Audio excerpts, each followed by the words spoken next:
জান্নাতীরা জাহান্নামীদেরকে জিজ্ঞাসা করবে, কারণ দুনিয়ার ভিতরে অনেক সময় এমন হবে আপনি জান্নাতি হবেন, আপনার বন্ধু হয়ে যাবে জাহান্নামী। হয়তো আপনার বন্ধু জাহান্নামী, আপনি হবেন জান্নাতি।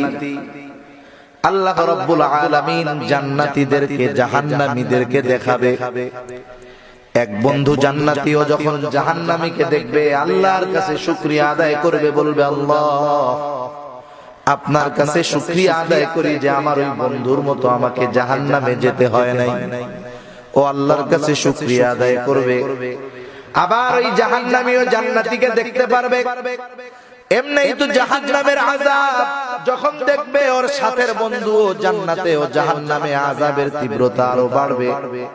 কেমন জানি কাটা গায়ে নুনের ছিটা, নিজেকে ভৎসনা দিবে, হায় রে বেটা ও তো তোর বন্ধুই ছিল, কিন্তু দেখ আজকে তোর